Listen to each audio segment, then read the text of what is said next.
vamos a presentar al quien nos trae el tema de esta noche, esta tarde, que es el tema El poder del renunciamiento. Es un poco rebuscado el título, ¿no? Porque uno se pone a pensar que el renunciamiento implica poder y en algunas circunstancias puede ser que sí. A veces no. Renunciamiento significa claudicar.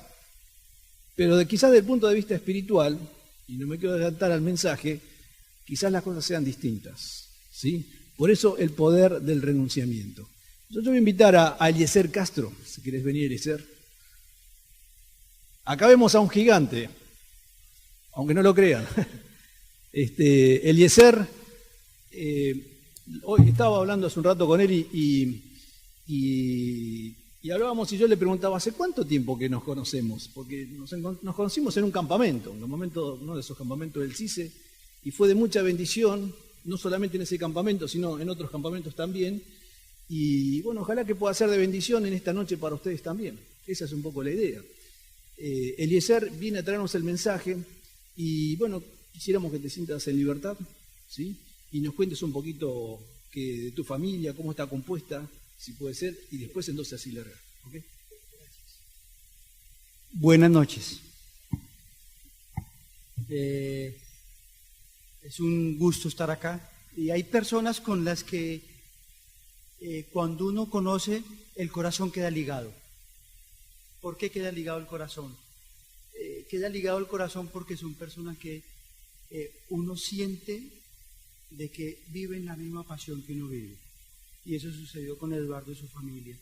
Cuando los conocí, vi su amor por el Señor y su pasión por predicar el Evangelio y mostrarle a un mundo que hay un Cristo que vive. Amén. Entonces es un gusto. Mi familia está compuesta por mi esposa, que es argentina, iglesia de Húsares en Quilmes, Hermanos Libres, y tenemos dos pequeños, Sofía, que tiene casi 13 años, va a cumplir. Hoy le mostraba a Eduardo, ya me alcanzó, que es fácil, no es muy complicado. Y ya al Sofía ocurrió algo, ¿no? Piel morocha, de medio colombiana, y cuando estaba esperando a Analía, a Sofía yo le decía, Señor, por favor, te ruego, ya sabíamos que era una nena, que salga hermosa como la madre. Porque y gracias a Dios salió hermosa. Y en el segundo, el Señor me respondió, bien. En el segundo sabíamos que era varón. Entonces ya no me preocupaba mucho por la belleza. Y le dije, por favor, Señor, que tenga verso. Y el Señor respondió a mi oración. Es inquieto como el Padre. Va como decimos en Colombia, va para adelante en las cosas. Y Dios me ha bendecido mucho. Me quedé en Argentina. Ahora más adelante les voy a contar por qué. Hoy me acompaña Mauro. Mauro es un alumno del instituto, está en tercer año, de la iglesia de Pergamino, de Hermanos Libres también. ¿Qué calle es? Calle Alsina, calle Alsina. Él y su esposa tienen un pequeño, están estudiando en el instituto. Siempre me gusta salir acompañado del instituto. Hay un principio que tomé en mi vida y es no salir solo. Entonces siempre cuando paso por el comedor, voy para Buenos Aires, los alumnos ya saben que 2 o 3, hoy veníamos con 2 más que están en otra iglesia, después tenemos que pasar, no sé por dónde los vamos a pasar a buscar, pero tenemos que pasarlo a buscar, no sé. Y me gusta compartir con ellos porque aprendo mucho de ellos, es una bendición para mí compartir con ellos. El tema que me pidieron, la renuncia. Y estaba pensando en algo, la renuncia, ¿qué sería? Cuando uno renuncia a algo, toma un compromiso con algo, ¿no? Entonces, pensaba en qué matrimonio tuvo un corazón de renuncia y un corazón de compromiso. Y si nosotros vemos los dos primeros, Abraham y Sara, seguí por favor. Si nosotros vemos los únicos 2 capítulos de la palabra de Dios en que parecería que todo es armonía, ¿cuáles son? Génesis 1 y Génesis 2. Porque todo es perfecto, estaba allí el Señor, había creado todo, había creado a Adán todo era perfecto. Pero hasta que desde el capítulo 3 empieza el hombre a desobedecer a Dios. Y si recordamos el capítulo 3 del libro de Génesis, Adán y Eva desobedecen y entra el pecado. Capítulo 4 sabemos que Caín, ¿qué hace? Mata a su hermano Abel. Capítulo 5 al capítulo 8, en el capítulo 5 hay un versículo que impacta mi corazón que dice que los pensamientos del hombre eran de continuo hacia él mal. Entonces, ese pensamiento del hombre se va más o menos parecido a Romanos capítulo 1, cuando dice que se entregaron a el pecado y Dios los entregó a pasiones vergonzosas. No se avergonzaron y se olvidaron de un Dios santo y sublime. Del capítulo 5 al capítulo 8, por eso Dios envía el diluvio. Y vemos un hombre como Noé. Vemos un hombre como Noé que se embriaga y su hijo Can ve su desnudez y por lo tanto viene la disciplina de la mano de Dios. Se embriaga Noé y su hijo Can ve su desnudez. En el capítulo 11, el hombre, como siempre ha querido desde su inicio, que quiere ser como Dios. No nos sabemos atar los zapatos y siempre el hombre intenta llegar a ser como Dios. Intenta construir la torre de Babel. Y el hombre, Dios, viendo esa rebeldía, ¿qué hace? Confunde sus lenguas. Desobediencia, asesinato, mentira, engaño, corazón de continuo al mal, embriaguez, desnudez, rebeldía. ¿No son cosas comunes y corrientes hoy? ¿Sí o no? Es igual. Pero ¿saben qué sucedió?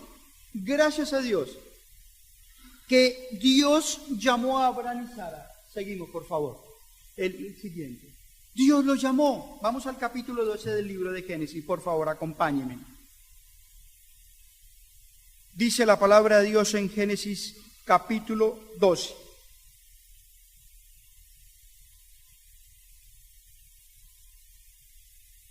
Génesis 12.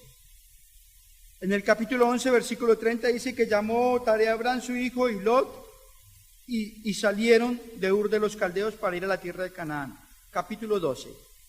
Vino Jehová, pero Jehová había dicho a Abraham, vete de tu tierra y de tu parentela a la casa de tu padre, a la tierra que te mostraré.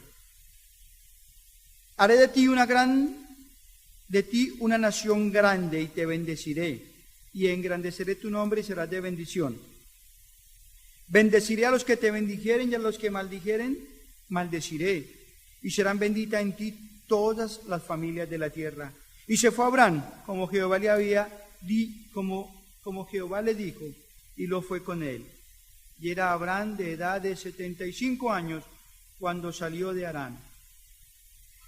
Versículo 6. Pasó Abraham por aquella tierra hasta el lugar del Siquén, hasta el encino de, ¿qué dice? Moré. Siquén, encino de Moré.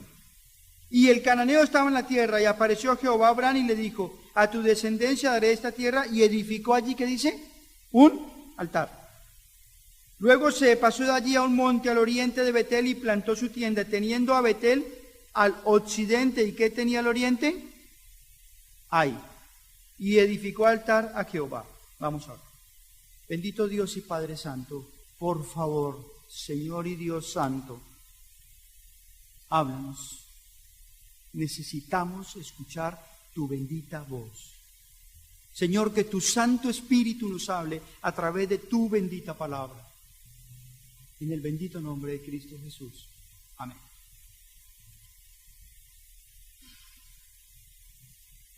Siempre me pregunté,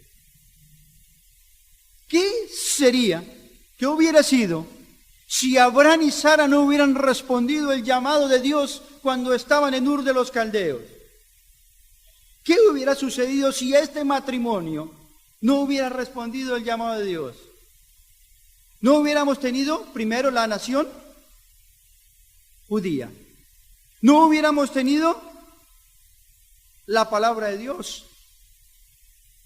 Y no hubiéramos tenido nuestro Salvador. ¿Qué hubiera sido si Abraham y Sara no respondieron? Pero gracias a la respuesta y a la renuncia de este matrimonio que tuvieron un día un compromiso. Tenemos todo eso. Ahora, ¿cuándo los llamó Dios? Dice la palabra de Dios que estaban en Ur de los Caldeos, en la Mesopotamia, allí cerca de Irak. Dice que estaban en medio de la idolatría. Era una ciudad idólatra, Ur de los Caldeos. Ellos servían a la diosa Nana, a la diosa lunar. Había mucha inmoralidad, mucho pecado, y allí se encontraban Abraham y Sara. Con su familia se encontraban allí. ¿Cómo los llamó Dios? Hechos capítulo 7 dice que el Dios de gloria se apareció a Abraham y le habló. No sabemos cómo le habló en aquel tiempo, pero sí sabemos que Abraham se encontró con el Dios de gloria y ese resplandor transformó su vida. Hoy, gracias a Dios que nos habla por su palabra. Ahora, ¿por qué lo llamó Dios? Capítulo 12 lo dice. Primero porque quería que fueran, primero los llamó por algo muy clave y fundamental. Los llamó porque estaba interesado en la salvación de aquel matrimonio. Por eso dice Génesis más adelante que Abraham creyó a Dios y le fue contado por justicia. Lo fundamental en la vida de Abraham y Sara que Dios los quería salvar. Los quería salvar del pecado donde se encontraban y salvar sus vidas espiritualmente para toda la eternidad. Dice, creyó Abraham a Dios y le fue contado por justicia. La palabra creer ahí depositó todo el peso de su pecado confiando en Dios y fue salvo. Primero estaba interesado en su salvación, pero segundo estaba interesado en ser de bendición. Dice, será de bendición a todas las naciones. Y tercero, quería ser de ejemplo a nosotros. Y sale Abraham y Sara, por favor. Sale Abraham y Sara de allí y lo primero que... la palabra compromiso. Abraham y Sara tenían que entender algo, que ellos tenían que renunciar a su pasado lleno de una cantidad de muletas con las cuales vivían y que tenían que aprender a vivir por fe en un Dios santo y soberano. Ellos vivían de la idolatría, ellos vivían de diferentes tipos de muletas para vivir su vida. Y cuando Abraham y Sara se encuentran con Dios, hay algo increíble. La vida de ellos se transforma en dos cosas que tenían: una tienda y un altar.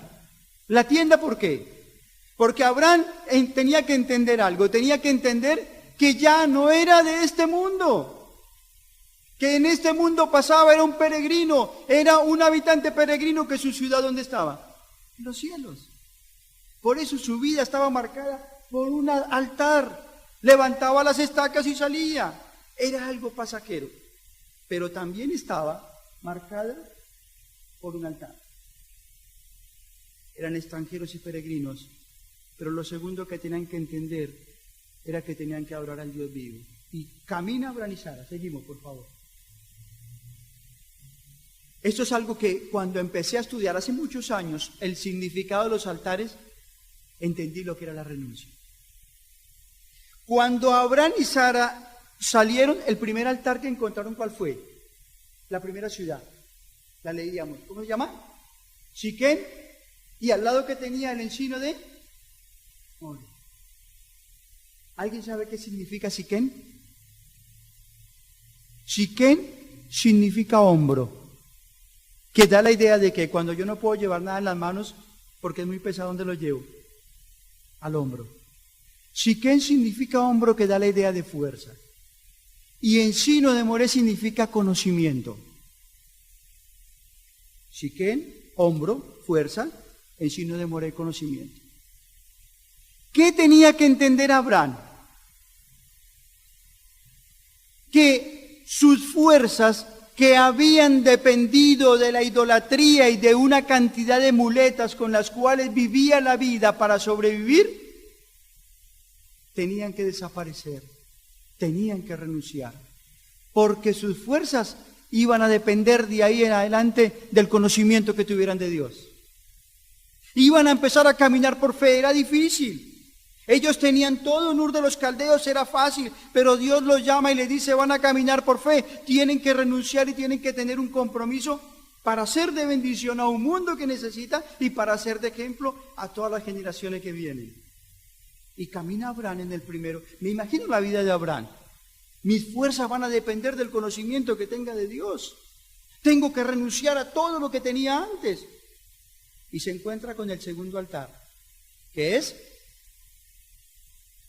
Betel y Jai. ¿Qué significa Betel? Lo sabemos. ¿Qué significa? Casa de Dios o casa de luz. ¿Y hay? ¿Cómo? Ai significa ruinas. Fue una ciudad que destruyó como Sodoma y Gomorra por su pecado. ¿Qué tenía que entender Abraham? Empiezo a caminar renunciando y tomando un compromiso y camina hacia Betel. Abraham, ¿entiende algo en tu cabeza? En Betel vas a tener la comunión ¿con quién? Con Dios, pero también va a tener la comunión ¿con quién? Con los hermanos. Pero Abraham, cuidadito con salir de Betel, porque ¿a dónde se iba? A las ruinas. Abraham tenía que entender que en la renuncia y en el compromiso tenía que permanecer en el altar de la adoración a Dios en Betel, donde iba a tener la comunión con Dios y la comunión con los hermanos. Y empieza a caminar Abraham.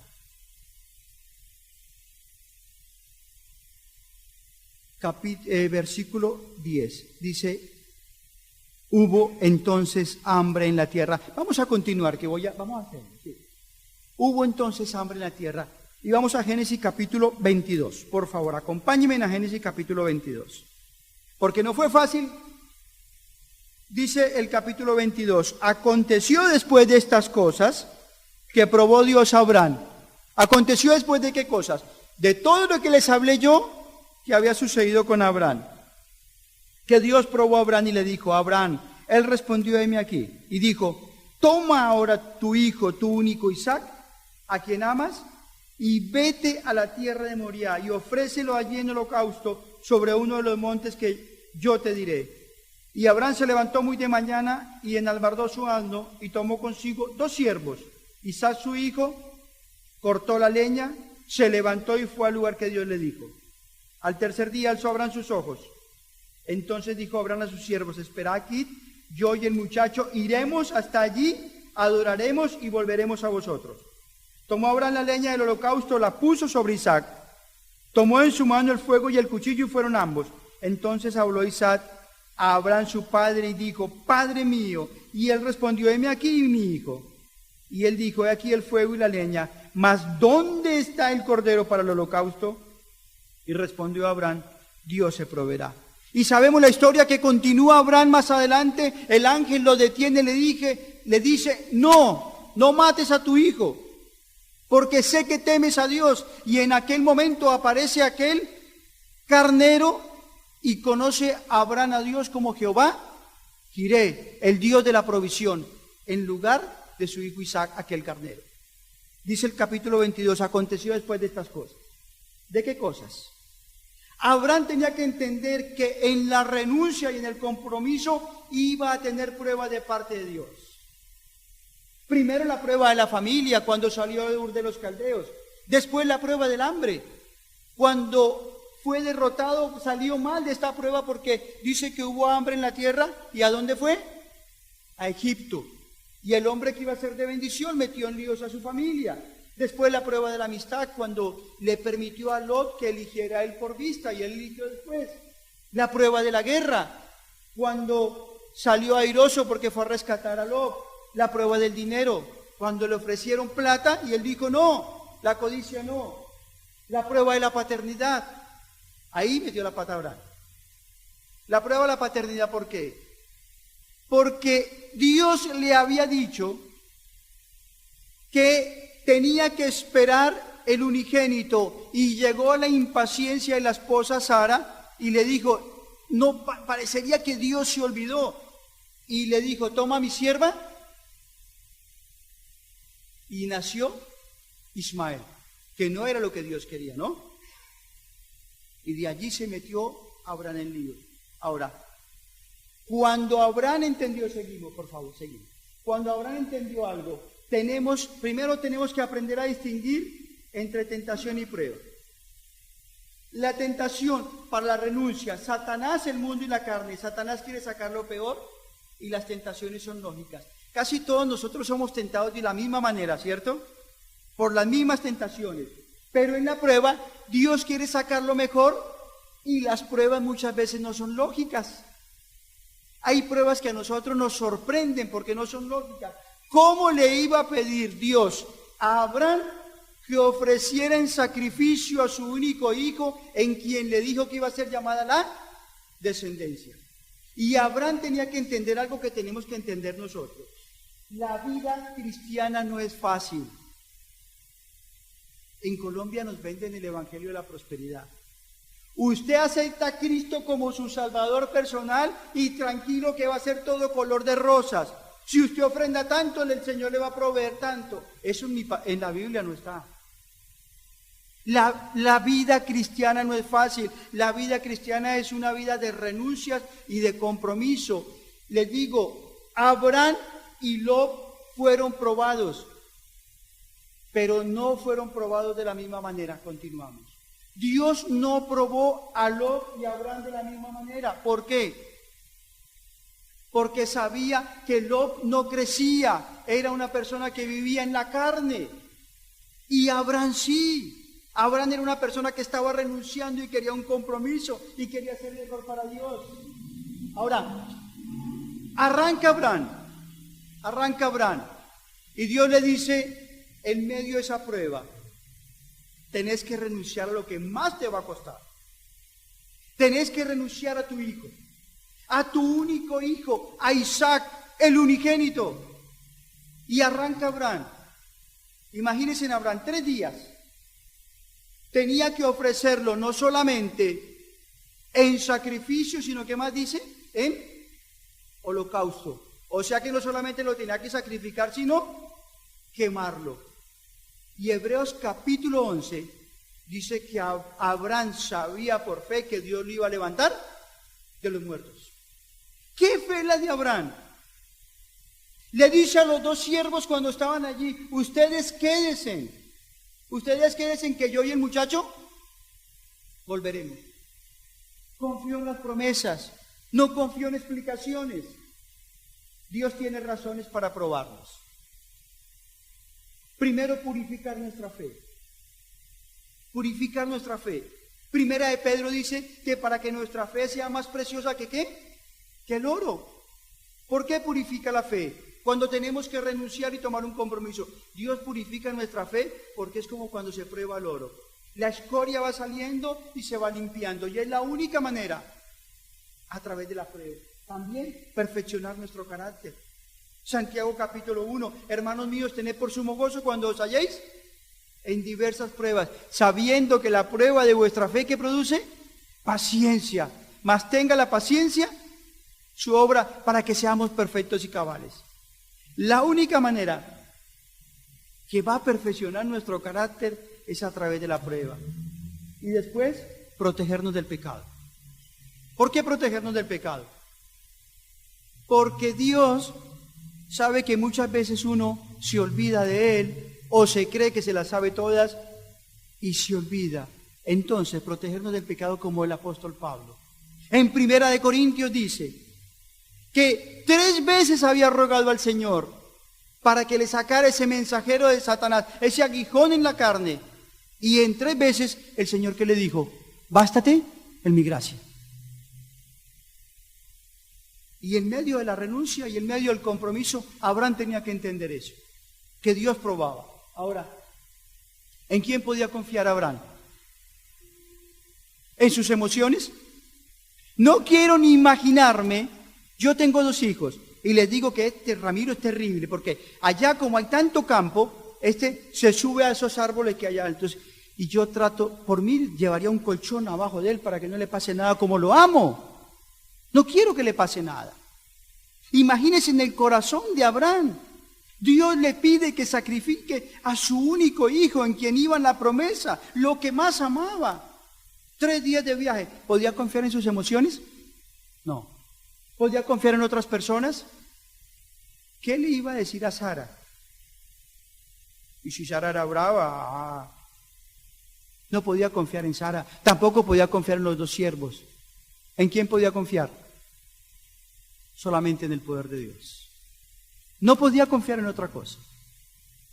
Y queridos hermanos, Abraham y Sara aprendieron que Dios te pide todo. Yo no quiero pensar en lo que fue Isaac. A Ramiro tiene 10 años y él ya sabe que hay líos, sabe cómo corre, ¿no? Es muy difícil alcanzarlo. Pero ¿saben qué hizo Isaac? Él mismo, en un momento determinado, tuvo que saber que iba a ser sacrificado. ¿Dónde está el cordero para el holocausto? Y sabía que no había nada.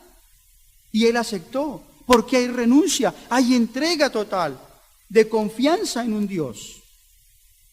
Y no quiero ni pensar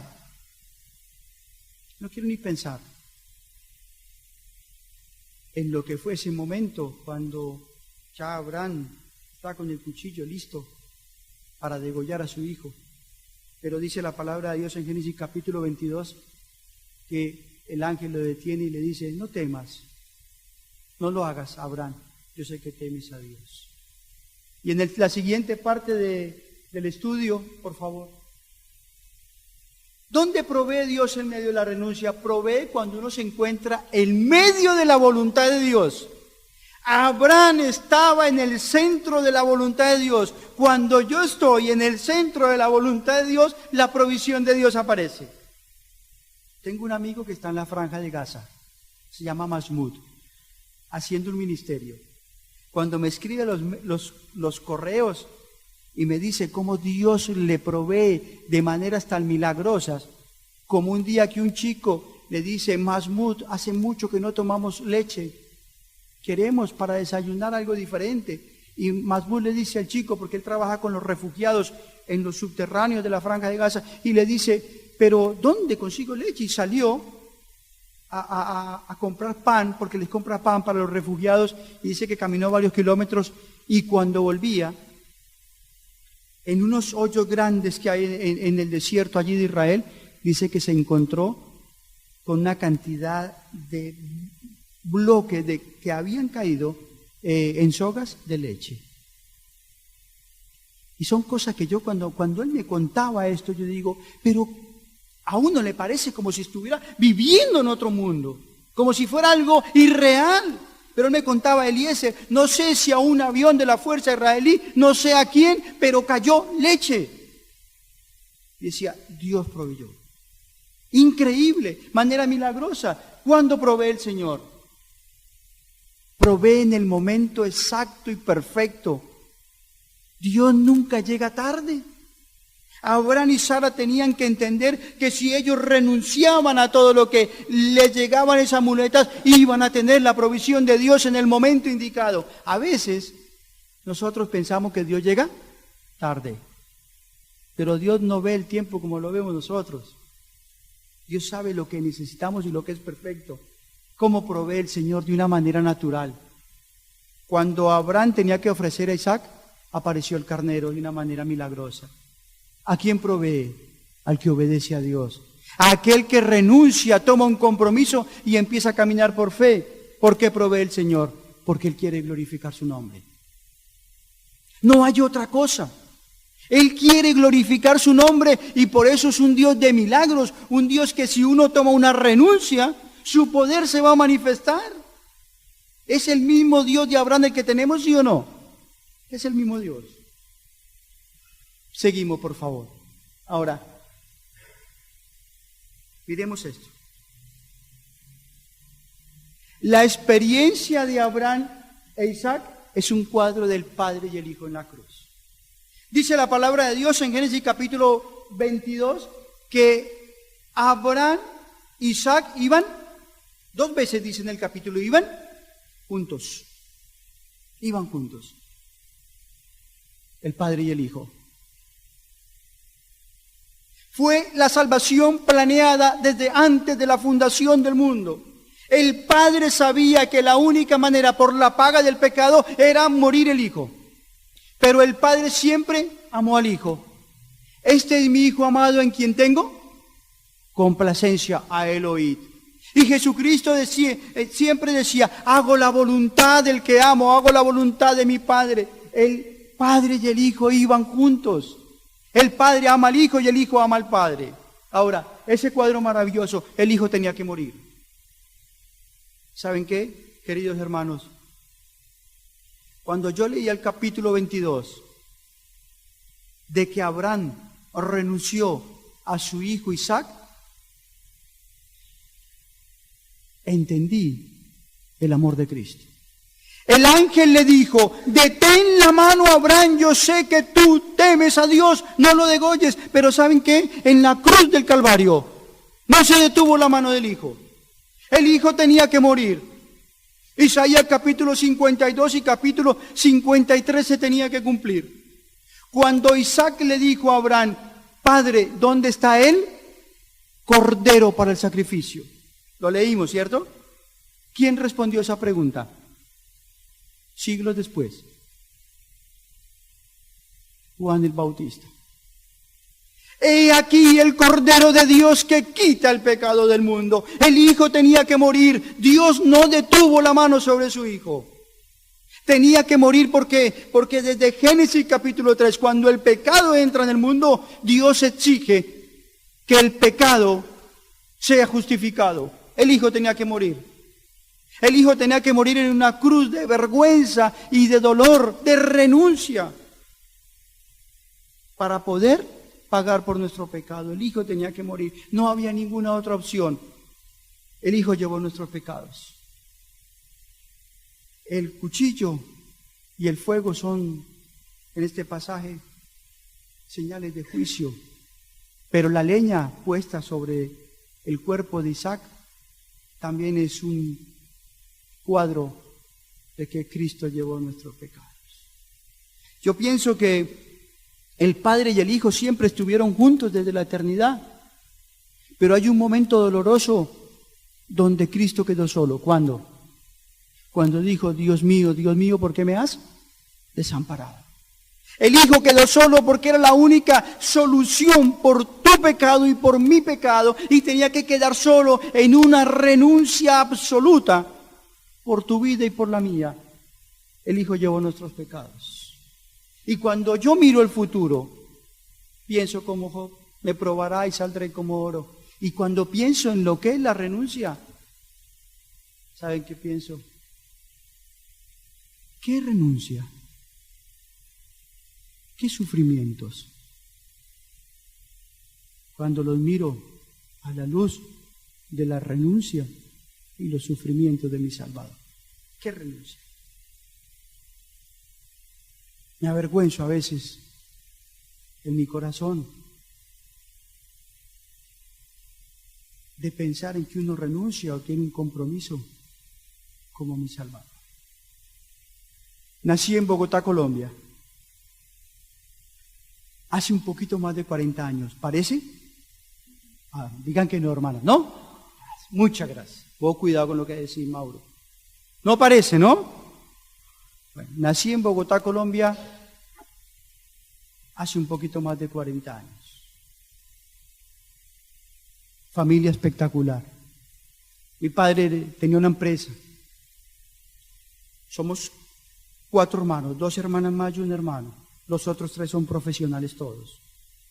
Yo quería ser ingeniero desde pequeño porque me gustaba mucho las matemáticas y la física. Y mi mamá desde pequeño siempre me hizo leer, leer y leer. Eso es lo que tengo de recuerdo de mi mamá política.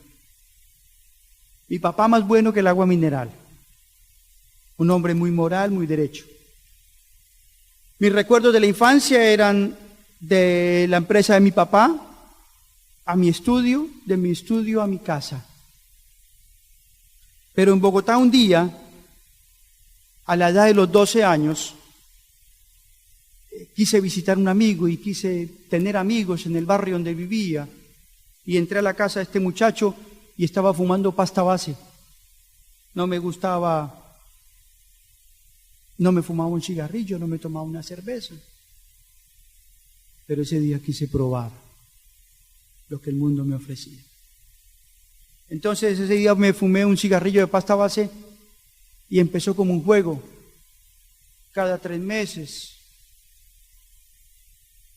consumía. Era joven, me llevaba todo por delante. Y lo que empezó como un juego se empezó a hacer una adicción. Entonces pasaron los años y ya empezaba todos los fines de semana, empezó el boliche, empezó la noche, empezó el alcohol, hasta que me hice un adicto total a la cocaína y a la pasta base. Tenía dinero, mi papá tenía dinero y le hacía lío para sacarle plata. Tenía fuerzas. Hasta que un día me di cuenta que era un adicto total, terminé la secundaria por misericordia y cuando me gradué tuve que buscar a papá y decirle, mira, viejito lindo, necesito tu ayuda porque estoy muy mal con las drogas. ¿Sabes lo que fue para mi padre, no? Un hombre tan derecho, decirle eso. Yo pienso que le clavé un puñal.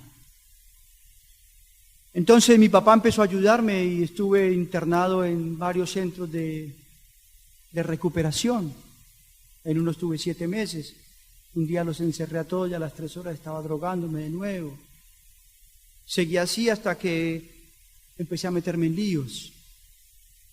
Y mi familia se fue cansando de todo el desastre que hacía. Entonces conocí gente que no me convenía y me fui a vivir a una favela en Bogotá. Son como Brasil. Los barrios marginados están en montañas. Entonces empecé a traficar con droga y empecé a conocer un mundo que jamás me imaginé. Problemas y líos. Mi familia me cerró las puertas de todo lo que ya sabían y escuchaban. Entonces apareció gente que no me convenía y que la policía ya tenía muy marcada, y en el año 90 hacen un allanamiento en Bogotá y lo que jamás me imaginé sucedió. Fui a parar a una cárcel condenado 4 años por tráfico de droga. Cuando llegué a la cárcel dije, ¿a dónde tocó fondo mi vida?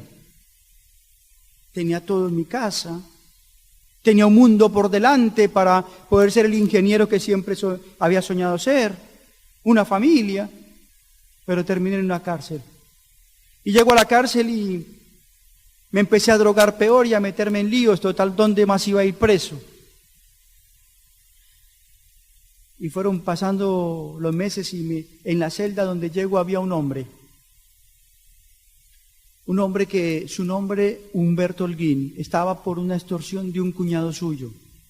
Este hombre era inocente. Entonces cuando me vio me dice, Eliezer, te quiero hablar de alguien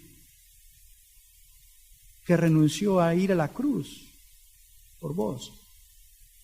Y yo le dije, no me hables, porque yo no creo en nada. Entonces, en las noches, este hombre se arrodillaba a orar a Dios. Y yo decía, este está loco. ¿A quién le habla? ¿Le habla al techo? Entonces fue pasando el tiempo y me hablaba de Cristo te quiere salvar, Eliezer, quiere cambiar tu vida. Le decía, déjame tranquilo, no me hables eso porque yo no creo en eso. Bajaba al patio de la cárcel donde habían más de 1500 presos y abría la Biblia y empezaba a predicar el Evangelio. Le decían de todo. Fue transcurriendo el tiempo y mi vida se empezó a deprimir en aquel lugar porque no me llegaba la libertad y mi familia no podían hacerse un arreglo para yo salir en libertad y era mucho tiempo. Entonces me empecé a deprimir porque empecé a ver cómo mataban a la gente. Y yo dije, ¿dónde llegó mi vida? Cuando tenía todo en mi casa. El 15 de septiembre del año 90, el año del Mundial, no se me va a olvidar, le dije a este hombre, Humberto, háblame del Cristo que vos decís que me puede salvar y cambiar mi vida. Y me dijo, Eliezer, tu problema no fue el tráfico, no fue la droga, no fue la delincuencia. Tu problema tiene un nombre y es pecado. Y la Biblia dice que por tu pecado, la paga de tu pecado es la separación eterna de Dios. Entendí fácil que era un pecador. Me dijo, no puedes hacer nada. Por eso Dios te amó. De tal manera que fue aquella cruz de vergüenza, de dolor, murió en aquella cruz, derramó su sangre, pero resucitó. Eliezer, tenés un Dios vivo. Y le dije, me dijo, ¿crees en eso? Me leyó Juan 3:16. Le dijo, sí. Me dijo, acepta a Cristo como tu Salvador. Me arrodillé en aquella celda el 15 de septiembre del año 90 y clamé a Dios que me perdonara mi pecado y que me salvara. Y desde ese día tengo la seguridad de que si me muero, me voy a encontrar con mi Salvador. Salí de aquel lugar y lamentablemente mi familia no creía nada. Entonces fue muy difícil, un tiempo muy difícil el que pasé. Estuve viviendo muy mal en la calle, pero apareció un hombre de Dios, Andrés Bonch, un pastor de una iglesia en Bogotá, que me llevó a una casa que él tenía y me regaló una Biblia. Y me empezó a enseñar a orar a Dios. Y me empezó a enseñar a leer la Biblia, a conocer más de Dios. Esos primeros pasos de discipulado. Y empecé a crecer en las cosas de Dios. Estaba 3 meses allí y un día me preguntó Eliezer, ¿qué quieres hacer de tu vida? Y le dije, en un principio, cuando ya me encontraba bien, dije, yo pensaba en mi cabeza, ¿qué quiero hacer? Plata. Porque tengo una familia que tiene empresas y yo sé que nací para hacer plata porque me crié con un padre negociante. Pero ya Dios había cambiado mi corazón. Y yo le respondí, lo único que quiero hacer es conocer al Dios que me salvó. Entonces me dijo, hay un instituto bíblico en Argentina. Él tenía una persona que lo había discipulado y era profesor en el instituto bíblico Don Fanning, que no está ahora, está en Estados Unidos. Y cuando me dijo, ¿quieres ir a Argentina? Le dije, pero por supuesto que me quiero ir a Argentina. Mi familia todavía no quería saber nada. Entonces me dijo, bueno, te vas. Hice los papeles, me dio un bolso con ropa prestado que me dieron, un dinero que me ayudó mi madre y salí rumbo a Argentina. 10 días viajando, cambiando en cada ciudad, Bogotá, Quito, la capital de Ecuador, Quito, hasta la frontera, cada frontera íbamos cambiando, hasta que llegué a San Miguel del Monte, Argentina, con un bolso de ropa prestado y $5. Y promesas de mucha gente que me quería ayudar. Tranquilo, Eliezer, que te vamos a mandar dinero porque queremos ayudarte. Yo, bueno, gracias. Me vine feliz, confiando en todo esto. Empecé a estudiar en el instituto y las promesas no se cumplieron. Entonces los $5 se terminaron rápido. Pero Dios me empezó a enseñar. Lo primero que necesitaba, recuerdo, la primera enseñanza de Dios, necesitaba un detergente para lavar la ropa. Y yo afuera conseguía todo con mis fuerzas. Era fácil. Pero Dios me enseñó lo que es la provisión.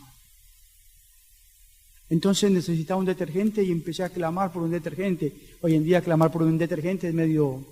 Uno dice, un detergente lo consigue, no fácil, ¿no? No todos, pero no es algo complicado. Entonces empecé, Señor, por favor, necesito un detergente para lavar mi ropa. Y en ese tiempo los alumnos tenemos que trabajar 2 horas en el instituto, cada 2 días. Entonces a mí me encantaba la basura porque estaba en un tractor y trabajaba. Señor, necesito un detergente. Primer tacho de basura, tic, skip nuevo y el mejor. Ese día me arrodillé y lloré y le dije, tú eres una realidad. Y empezó a pasar el tiempo y no llegó nada de dinero. Han pasado 22 años. Nunca me faltó nada. Siempre Dios me ha dado más de lo que necesito, siempre. Empecé a estudiar y llevaba 3 meses, entonces le envié un cassette a mamá. Ellos al principio querían que yo volviera porque ellos sabían que era hábil para los negocios, pero yo ya no quería saber nada. Yo dije, yo quiero conocer más a Dios. Entonces a los 3 meses le envié un cassette. Nos comunicamos en ese tiempo por cassette porque no había para llamar. Entonces cuando viajaba alguien, tac. Y le definí la vida a mi madre así. Le dije, mamá, ni tus lágrimas no cambiaron mi vida. Las lágrimas de un padre que tengo, más bueno que el agua mineral, no cambiaron mi vida. 3 hermanos preciosos que tenemos, siempre tuvimos fuimos tan unidos, no cambiaron mi vida. Psicólogos, terapeutas, no cambiaron mi vida. Solamente el amor de mi Salvador en aquella cruz cambió mi vida. Mi mamá llegó a los pies de Cristo, después mis 2 hermanas, y mi papá, que era el más difícil, porque al ser tan bueno como el agua mineral, la gente que es moral a veces es más difícil que entienda que están igual de perdidos que yo. Porque mi papá tenía la misma necesidad, por más bueno que haya sido, tiene pecado. Y hace 6 años, en medio de una situación difícil, Dios lo lleva a sus pies. Falta mi hermano, se llama Samuel. Entonces, empecé a estudiar. Y cuando llegué al instituto, algo que me sorprendió fue el noviazgo. Yo veía que los chicos no se tomaban ni de la mano, no tenían contacto físico, no porque sea pecado, pero al tener tantos alumnos que los padres los envían desde tan lejos, nosotros tenemos que tener ciertos principios para controlarlos. Entonces cuando yo veía esto decía, estos están locos, yo no voy a poder vivir esto. Había vivido como había querido, pero ya Dios estaba cambiando mi vida. La persona que me discipuló, les digo, me hizo memorizar tantos versículos. Eran horas que estaba en la casa de Norberto y en ese tiempo estaba en primer año. Yo quería salir de todo mi pasado y él me daba principios de ministerio. Y me decía, Eliezer, en el ministerio cuando estés en la oficina siempre tenés que tener cortinas transparentes. Yo decía, pero ¿de qué me habla? Yo quiero salir de la droga y de todo esto que viví y me está hablando del ministerio. Pero ya Dios lo estaba preparando para lo que yo iba a vivir. Entonces, estaba en tercer año y pasó una hermosa quilmeña y como dicen los argentinos, ¿se me cayeron? Ahí quedé, flechado, chao. Ahora les digo algo. Jamás me imaginé colocar a Analía en el altar de Dios y orar durante casi 8 meses sin que ella supiera nada. Decirle, Señor, yo quiero una mujer que te ame y que me ame y me aguante la locura que tengo. Y 8 meses orando, dije yo, Dios, estás cambiando mi corazón. Cuando antes vivía como quería, estoy llorando por una santa mujer de Dios. Y después empezamos a compartir cuando ya tuve el permiso. Analía nunca tuvo novio, fui su primer novio, su esposo. Y siempre le digo a Dios, me da más de lo que yo merezco. ¿Qué merecía? El Dios de la provisión de Abraham, cuando uno renuncia le da lo mejor. Nos casamos con Analía, vamos para 15 años. Nos casamos el 10 de diciembre en la iglesia de Húsares, porque siempre entendí yo algo. Yo me hubiera podido casar en el instituto, allí tengo mi familia, en un sentido, todos los que me ayudaron. Pero yo le dije a Analía, la voluntad de Dios para su pueblo es la iglesia local, no es un instituto bíblico. Porque los institutos y las fundaciones, organizaciones, como se llame, pueden desaparecer, pero la iglesia no. porque lo dice Dios. Ni las puertas del Hades prevalecerán contra la iglesia. Y ahí empecé a congregarme en la iglesia. Y sé que es la voluntad de Dios para mi vida y nos congregamos en una iglesia. Pertenezco a Palabra de Vida, pero yo tengo mi iglesia local. Y nos casamos en Húsares y al otro día viajamos a Colombia para casarnos en el centro de rehabilitación, en la iglesia. Porque mi familia, les cuento cosas increíbles. Cuando nos casamos, nos habían ofrendado los pasajes para ir a Colombia. Mi familia había arreglado todo. Entonces me llamaron los directores de Palabra de Vida y me dijeron, ¿y dónde vas a ir de luna de miel? Y yo le respondí, a donde ustedes no fueron, me voy para el Caribe. Me dice, ¿en serio? Le digo, no, Andrés, le dije, es un chiste. Me dice, ahora vas a ir, porque te voy a ofrendar los pasajes de Bogotá a San Andrés, que es una isla ahí. Y dije, mira, entonces me ofrendó los pasajes. Él y Dan. Y llego a Bogotá y le digo a mi esposa, Ana, tenemos los pasajes de Bogotá a San Andrés. Y entonces yo pensé, dije, cuando me case en la iglesia de Húsares, van a haber hermanos que posiblemente me van a dar de regalo una ofrenda. Entonces ahí vamos a tener para la semana en San Andrés, porque teníamos los pasajes. Entonces yo feliz. ¿Y qué pasó? Entonces llego a Colombia. Y le digo a Ana, y Analía me preguntaba, ¿y con qué tenemos los pasajes? ¿Y qué vamos a hacer en San Andrés? ¿Vamos a estar ahí? ¿Nos vamos la semana? ¿Qué vamos a...? Dije, tranquila que Dios siempre llega a tiempo. Yo decía, ¿de dónde voy a sacar? Yo no le podía pedir plata a mi familia porque no lo iba a hacer. Entonces, en esta reunión que nos casamos en Colombia, mi mamá había compartido mi testimonio a los médicos con los que ella trabajaba. Yo no lo sabía. Médicos inconversos, ninguno del Señor. Entonces, en el casamiento allá de nuevo, yo prediqué el Evangelio, compartí, hicieron una pequeña reunión y se empezaron a ir los médicos. Entonces, cuando se iban los médicos, me iban poniendo un sobrecito acá. Yo, bueno, gracias, yo dije tarjeta, qué sé yo. Cuando llegamos a casa, donde estábamos para al otro día viajar a San Andrés, más de $600, que allá es mucho, en ese momento era demasiado. Fuimos sacando los sobres y yo dije, eres mi Dios de la provisión. Dije a mi esposa, de San Andrés me vengo sin un peso lo que me dio Dios. Le digo, teníamos hasta una lancha para nosotros dos solos. Nos regaló dos pequeños hermosos, dos pequeños preciosos. Empecé a crecer en las cosas de Dios. Mi esposa es maestra en la escuela ya, está ahora en la subdirección de la escuela. Y empecé a crecer en las cosas de Dios y hace 4 años atrás, por diferentes situaciones, me llamó Dan, el director, y me dijo, creo que Dan viene en septiembre acá, algo de por allí. Me dijo, Dan,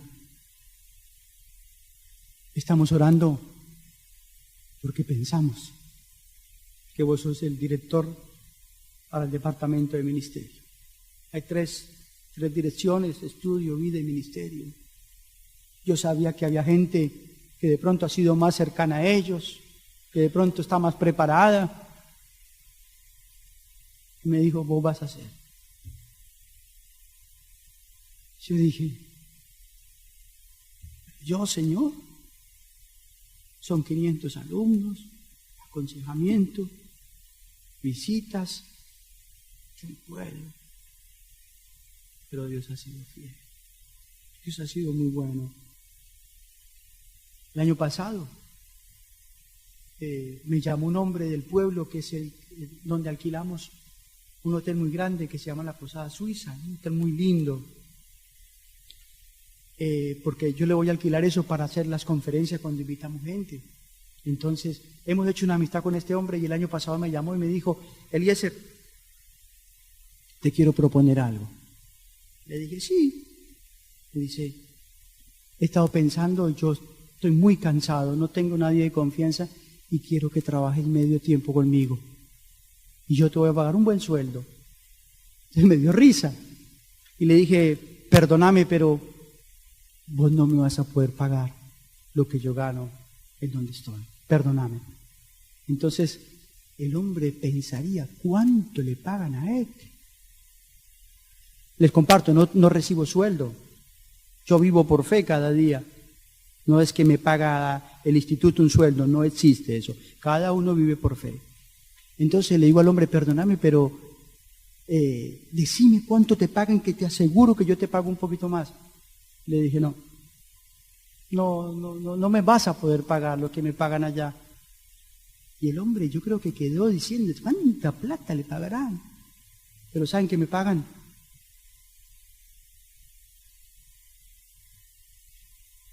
Desde hace 22 años llegué a Argentina. Y cuando salí de Colombia me encontré con una generación de niños con el pegamento en sus narices para calmar el hambre.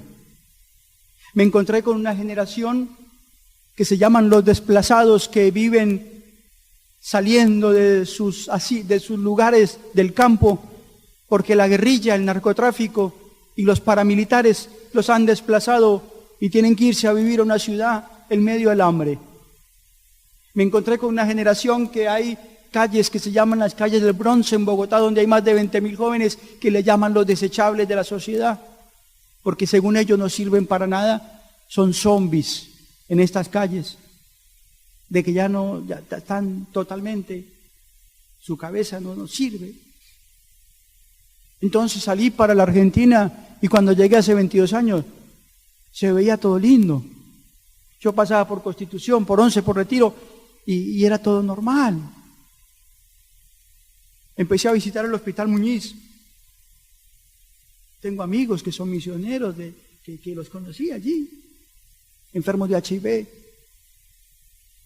Y el índice de edad era de 25 años para arriba. Y comparto esto, ¿por qué me quedé en la Argentina? ¿Y por qué me paga más Dios?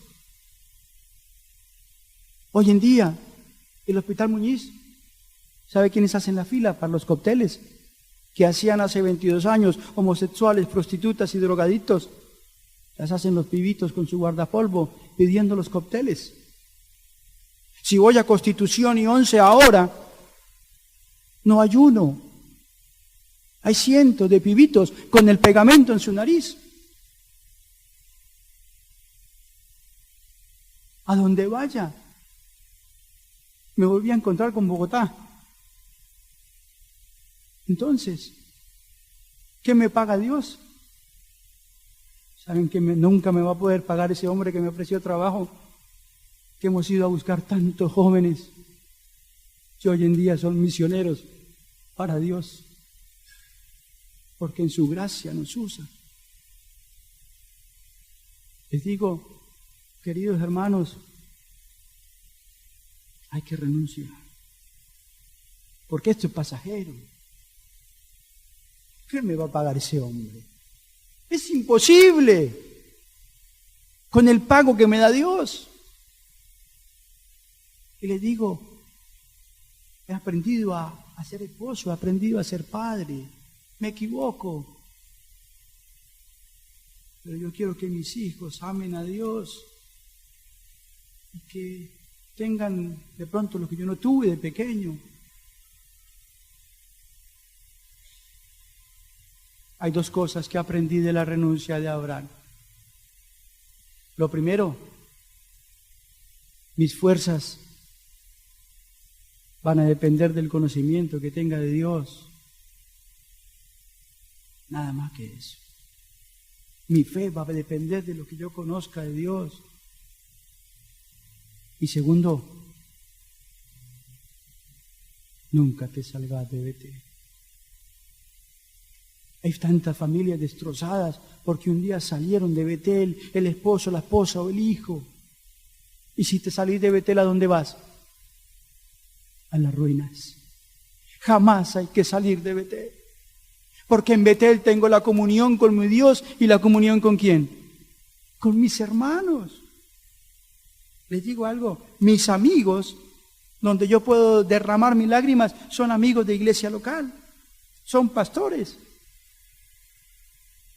donde me sostienen muchas veces en medio de la dificultad del ministerio, porque no es fácil las cosas. Hay pruebas en la vida. Pero quiero terminar con algo. Mi esposa, cuando nos casamos al otro día en Colombia, me pidió algo. Después de que volvimos de San Andrés, me dijo: Eliezer, te quiero pedir algo. Le digo: ¿qué querés? Le dice: quiero conocer ¿a quién? A Humberto Holguín, el hombre que te predicó el Evangelio. ¿Saben qué? Este hombre no tenía secundaria, no tenía instituto bíblico, no tenía conocimiento, pero ¿saben qué tenía? Un corazón que amaba a Dios con toda su alma. Oraba horas en esa celda porque sabía que el único que podía cambiar mi corazón, ¿quién era? Dios. Clamaba por Colombia, clamaba por la gente presa, clamaba porque la gente conociera de Cristo y lloraba delante de Dios noches enteras. Tenía un corazón compasivo y comprometido en el peor lugar. Y yo le dije a Ana Lía: Ana, vive a 6 horas de Bogotá, en una ciudad muy grande, es imposible que lo podamos encontrar en este momento. Pero le dije algo: un día glorioso lo vamos a ver en el cielo. Y siempre me pregunté algo, que con esto quiero terminar. ¿Qué excusa tengo yo? ¿Qué excusa tienes? Si tenemos una enseñanza bíblica buena, ¿sí o no? Porque en nuestras iglesias se enseña bien, ¿sí o no? Tenemos buena enseñanza. ¿Qué excusa tengo yo para no renunciar y tomar un compromiso, para hablarle a una juventud afuera que se pierde sin Cristo, a familias que viven en la tristeza, en la depresión, de que Cristo vive? ¿Qué excusa? Si utilizó un hombre que no tenía nada para llevarme a los pies de Cristo, ¿qué excusa tengo yo? Y quiero que en esta noche oremos, hermanos queridos, pensando en que no hay nada mejor que la renuncia. Pero la renuncia tiene que venir acompañada con un compromiso. Dios nunca te va a hacer faltar nada, porque lo hizo con Abraham y lo hace con nosotros. Amén. Vamos a orar.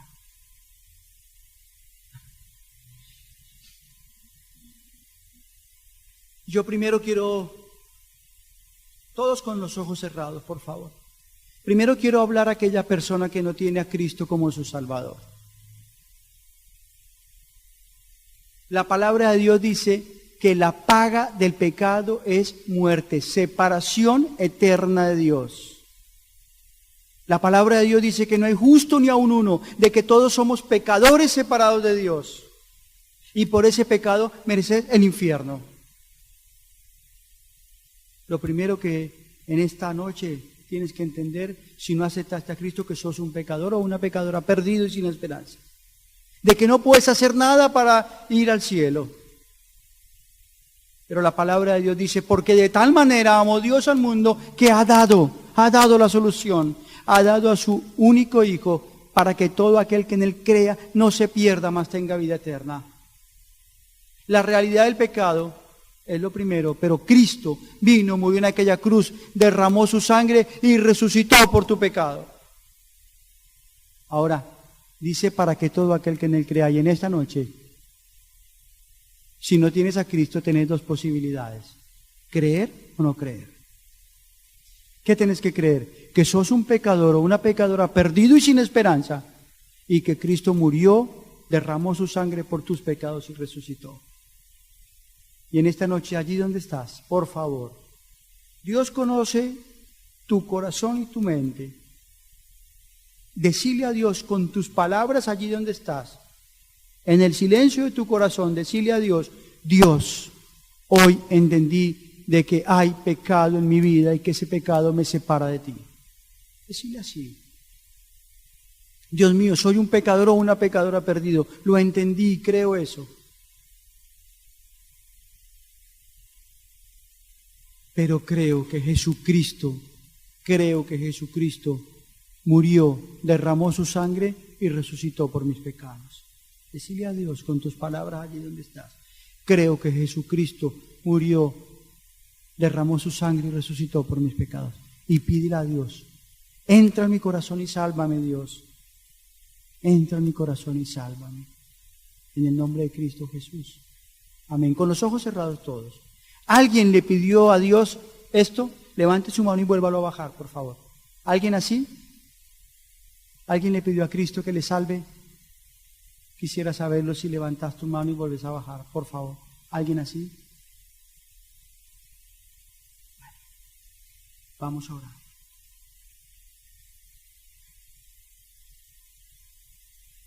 Bendito Dios y Padre Santo, gracias por tu bendita palabra. Gracias por la vida de Abraham, un hombre que renunció y tomó un compromiso para caminar por fe. Y renunció aún a su único hijo por amor a ti. Y en esta noche, Señor, yo te quiero rogar por mis hermanos acá. Te quiero rogar, Señor, tú conoces a cada uno. Cada uno sabe a qué debe renunciar. Pero, Señor, por favor, Argentina se cae a pedazos. El mundo se cae a pedazos. Los niños con tanta necesidad, los matrimonios, los jóvenes, las familias. Bendito Dios, levanta una generación de creyentes que renuncien y se comprometan. Se comprometan a vivir para ti. Yo te ruego por mis hermanos y por mi vida esto. En el nombre de Cristo Jesús. Amén. Les quiero pedir si hay alguna pregunta, por favor. Si hay algo que de pronto pueda responder en privado, lo voy a hacer. Pero si hay alguna pregunta, me gustaría que la hicieran. No se preocupen que no cobramos nada. ¿Alguien tiene alguna pregunta? Vamos, anímese. No se hagan los callados, que no sé. ¿Tienen alguna pregunta? Yo sé que sí. A ver, ¿algún joven? ¿Alguien? Sí, señor.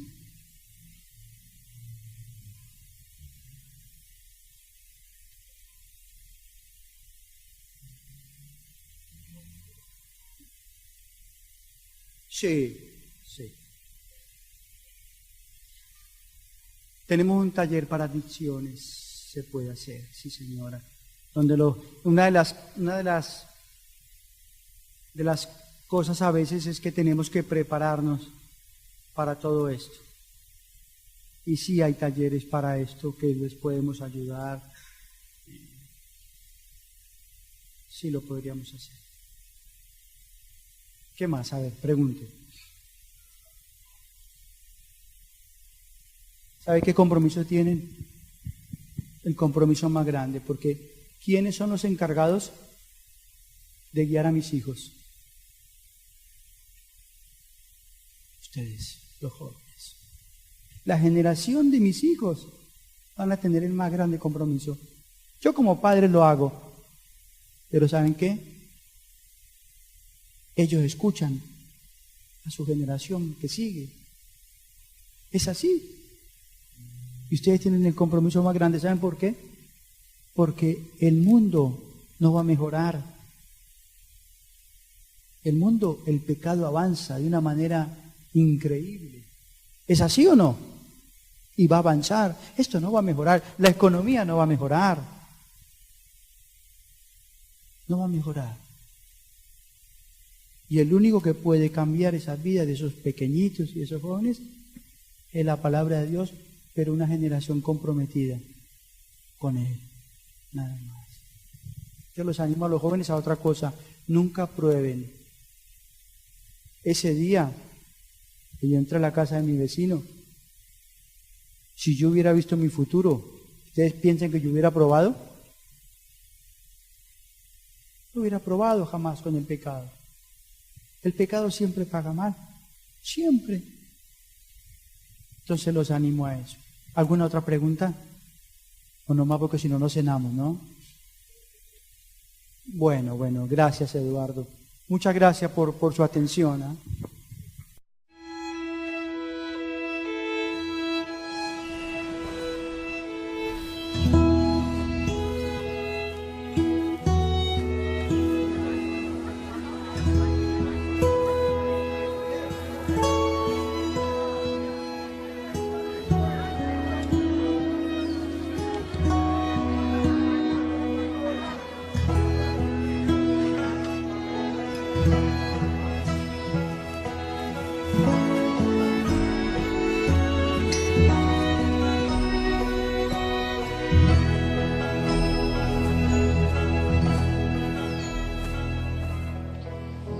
Ian and Larissa asked me to read a couple of quotes from a man named John Piper, who's a well-known Bible teacher, and he talks about marriage and how this mystery refers to Christ and the church. And he says this: marriage is not mainly about prospering economically. It is mainly about displaying the covenant-keeping love between Christ and His church. He says, knowing Christ is more important than making a living. Treasuring Christ is more important than bearing children. Either way, it is short. It may have many bright days, or it may be covered with clouds. But if we set our face to make of marriage mainly what God designed it to be, no sorrows and no calamities can stand in our way. Every one of them will be not an obstacle to success, but a way to succeed.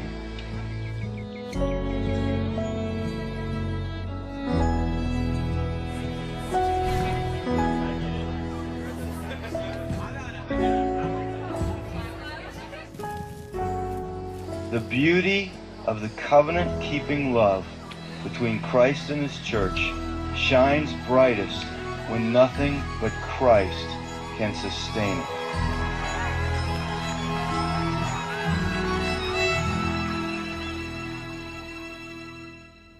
Ian and I first met in 2005 at college and had a blast for 10 months getting to know each other. And I was looking through and I found one of my favorite pictures, which I think was actually taken right before his accident. He set up a camera on his tripod, and it's just a classic Ian face that to me sums up who he is.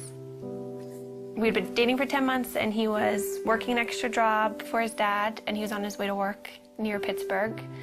And we got a phone call that he had been in an accident, and we didn't know if it was when he got to work or on his way. And so we got down to Pittsburgh, and I was just praying the whole time in the car that it wouldn't be his brain. After being at the hospital for a few hours, we found out that it was, and he had been in brain surgery for a few hours and had suffered a traumatic brain injury. God totally spared his life. One night he was failing 4 out of 5 brain activity tests, and the next morning he was doing well and his brain was starting to respond again.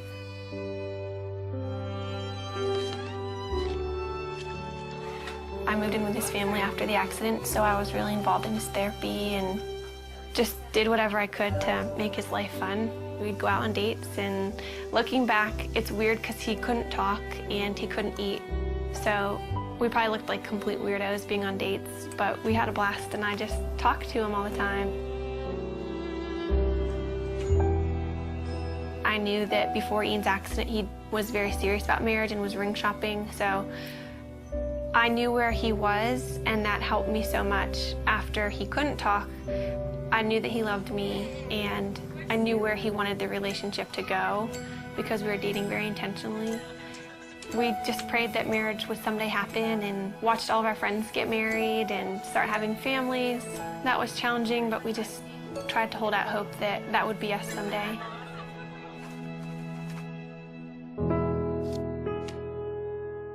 This is our board of gratefulness, and we encourage anybody who comes in to write a note of something that they're thankful for. It could be really small. Mine is just Saturday mornings, and it's just a good way that we've found to be just practicing gratefulness. And Ian, I think half of yours say my wifey, which is pretty cool.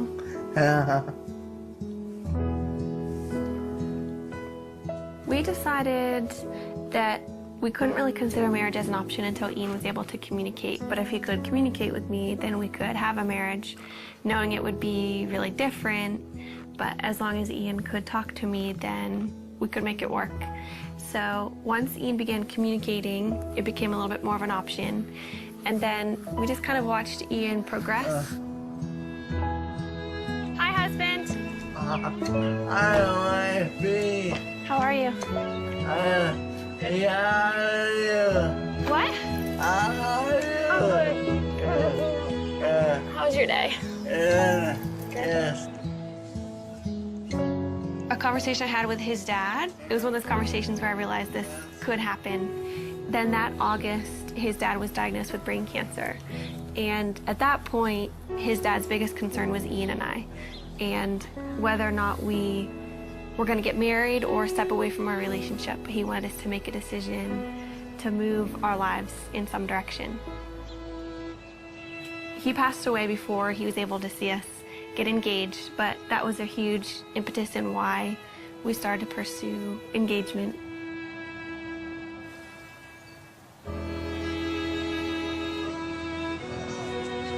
Throughout premarital counseling, we just used this momentary marriage.